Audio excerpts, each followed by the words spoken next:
What's up, guys? Levier Dragon here, and holy fucking shit, I haven't said that in so long. To anybody who's actually watched me for like a long time, thank you so much for being here. Obviously, this is a dead channel, so I don't think any of my subscribers will see this. But hey, I wanted to make a video, and as per usual for any YouTube person who makes a video, the proper way to make a YouTube video is not to make your own YouTube video, but is to steal somebody else's content. So let's do that. Today we're going to be watching MBT's newest video. These retro Yu-Gi-Oh formats could be the next big thing, and I am going to give my opinion and explain why the answer is 2013 Miami format. Let's get into it. Hey everybody, Joseph Rothschild here, aka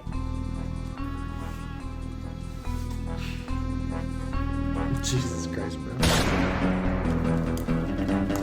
and we are back with another Twitter thread. We are talking about retro formats. Now, we've talked about retro formats a number of times in the past, but today I'm asking a very specific question. We pretty much have GOAT and Edison solidified as some of the most popular retro formats of all. Edison is the GOAT. Sprawling online and in-person player bases. GOAT's alright. GOAT's good. ESs have enough people Solid A. on local Edison S tier. formats. I'm at GOAT solid A. to figure out what the next super popular retro format is. Give me Miami 2013, aka Blazer format. the next big retro format needs these three things. E3. 1, skill heavy, no tier 1 cheese. 2, interactive and deep. And 3, different enough from modern so that people can enjoy a contrast. Okay. Facts. This is like so well articulated because that's what everybody's looking for in a retro format, I think. You want it to obviously be a good format. Like, you're not going to go back and play something that's trash. So like, yeah, no tier 1, no Necros, even though I won in that format. No Teledad, like none of that shit, right? No tier laments, even though tier laments actually a good format. But yeah, like nobody wants to go play a format where you can only do mirror matches, right? And you want it to be very skill intensive, of course. You want it to be something that you can, practice in and get good at and win if you're good. Interactive and deep, this is so huge. There are so many formats where they were solved, like just straight up solved. Edison is such a good example of this, of where you look back at it in retrospect and you're like, holy crap, there was so much going on under the surface of what people thought was the way to play this format. The same is true for Tango Plant, and the same is a little, to a lesser degree, but still true. The same is true for GOAT format. And then, okay, so number 3, I think, is the most important thing. Different enough from modern Yu-Gi-Oh so that people can enjoy a contrast. This is absolutely huge because people usually go to a retro format when they are sick of modern, right? You don't look into a retro format if you can play modern, because modern is just more supported. You're gonna have more events you can go to. You're gonna have more prize support events you go to. So why the hell would you look into a retro format unless this is the case, right? And when modern Yu-Gi-Oh is entirely combo centric, you need a format that isn't just combo v combo v combo, where like every deck, no matter how controlling or mid-range it is, it boils down to just being a combo deck, right? And basically, like, hat backwards is like the only way to really hit that mark as of now, I think. Maybe there'll be something, but like, as far as I'm concerned, it's just like hat backwards. I agree with all of these. Certainly, a format in which there is a cheese deck in tier 1 is probably not going to have any sort of staying power. And even though a lot of these formats are beloved and diverse, hey, yo, if you control no cards in play other than cheese stands alone and have no cards in your hand, you win the game. This card sucks. Okay, let's move on.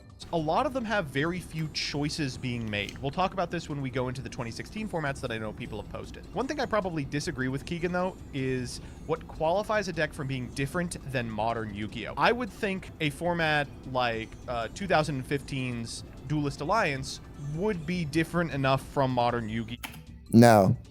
I'll get into this more later. to have staying power, but I think Keegan would as some would say correctly, point out that it is very combo balls to the wall. Yes. Summon a million BAs and kill you into the sun. Activate Shaddoll Fusion and go plus infinity. Yes. Keegan thinks that there isn't a format that fits all these three things between Edison and Now. And I'm going to begin with one of my...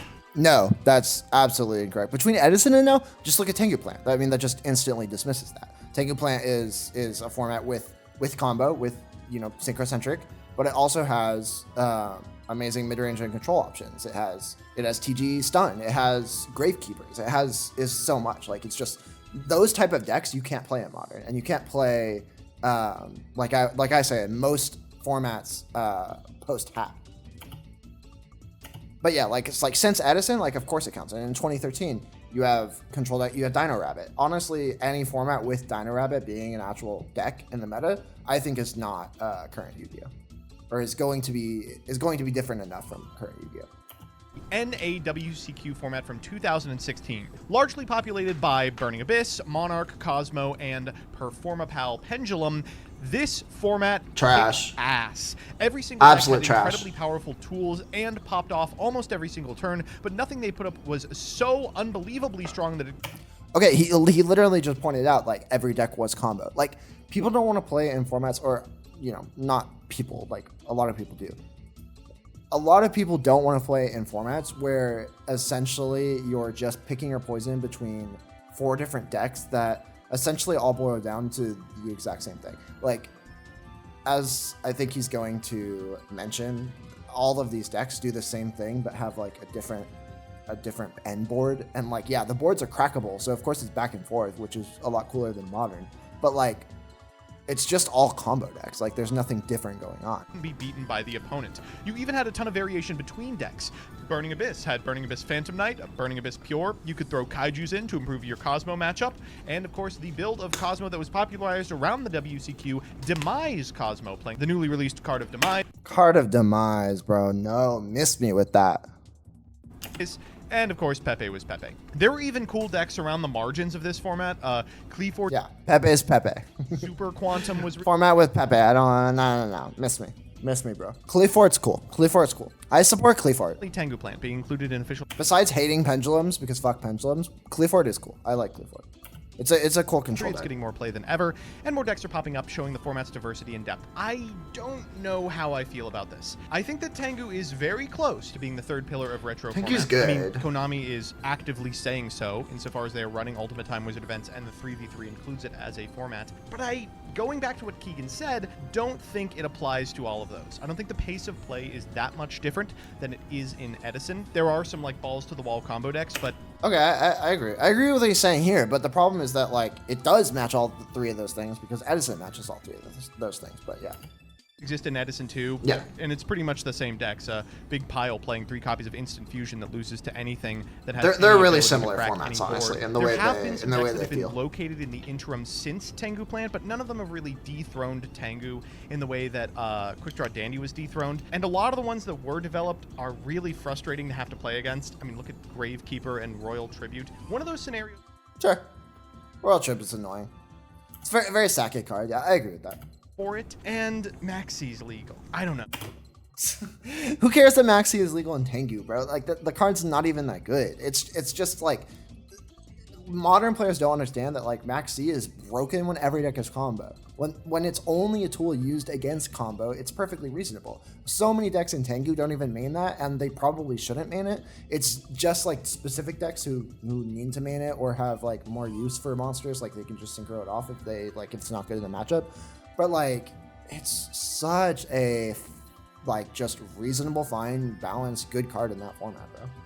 It feels like there's nowhere near the difference in terms of the play styles of GOAT relative to the play styles of Edison that there would be when you compare the play style of Edison to the play style of Tank. Yeah, that's absolutely true. 100% needs to be Meadowlands format. The format is effectively the Edison of Zexal, taking place one weekend before the release of the Dragon Rulers, but includes Hidden Arsenal 7, which changed a ton about the Xyz. 2013. This is close. This is close to the right answer. It is a far better representation of Zexal than anything post-Ruler, and to shill the format, they've got Mermail, love the deck. Fire Fist, sort of love the deck. Infernity, love the deck. And Hero, it's okay. I could see this being it. I feel like pretty much any format that has staying power needs to have Infernity playable. But I guess we'll see. What? What does that mean? Okay, in 2013, Infernity is playable. Don't get me wrong. It's not nearly as good as in Meadowlands. But here's the big kicker, right?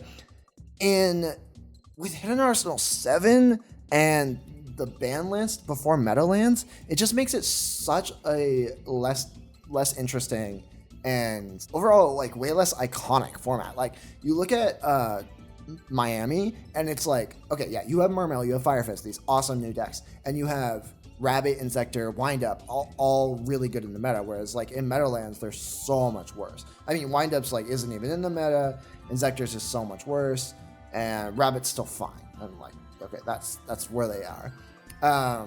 And yeah, you get Infernity and you get Evil Swarm, but like Evil Swarm is like and like I just think having those and like Karakuri is better in Miami as well than here. I think Dark World is better in this format. I don't know, like Hero is like about the same in both. I just feel like Miami gives so much good tools to all three of the pillars of mid-range, control, and combo. Like you have Dino Rabbit for control, you have Inzektor and Firefist for mid-range, and you have Mermail and Windup for combo, and it's just like such a good mix. And then you have, you know, Heretics in there. You have Hero, you have Dark World, you have Karakuri. It's just like they're really close, right? Because they're right next to each other.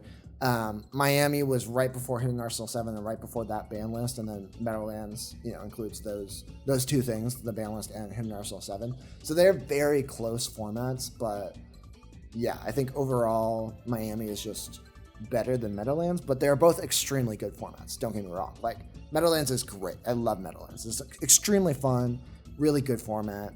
I just think Miami's the better one. Because I think this is a shoe-in for like one of... Hell no. Okay, so like Shaddoll and Burning Abyss, extremely iconic, interesting, like you know, I guess they're retro at this point decks, but like they're too modern, bro. This format is not going to differentiate enough from modern. Like BA and Shaddoll just like they're just both like combo decks. Like sure, Burning Abyss you could argue is control, but like not really, and like they're two balls to the wall, bro. Like I don't think people are going to gravitate towards this as something that's different enough from modern. It's just like it's too sacky too. Like the nature of Shaddoll Fusion, the nature of Tour Guide and Burning Abyss. Like I don't know, bro. Front runners in terms of a retro format that has staying power. Shaddoll is really cool. Burning Abyss is really cool. There's an argument that you should include the next set, which has like the extra BAs and stuff. Historically, Satellar Knight was played a ton during this format, but probably should not have been. It was just kind of the result of people not understanding just how different cards like Shaddoll Fusion and Dante. Satellar Knight never even like did well. Like it was something people liked and it was fun. Like it was the old school YuGiOh deck of the format. You know, it was like the most modern, best version of playing old school. So people played it, right? But like it didn't do well. It wasn't great. Like it was just Shaddoll Burning Abyss. And what they would mean for the future of card evaluation. Yangzix. This is what I'm talking about when I talk about like the formats in which you don't make a lot of decisions, right? Most of what you did was make Darklaw, make Totally Awesome, and hope that was enough. Yeah. In games 2 and 3, you were always flipping up shit like Anti-Spell Fragrance. This is like the real start of the like all combo, make a board of Omni Negates and hope your opponent can't break through. That like I think so many players are just so done with modern.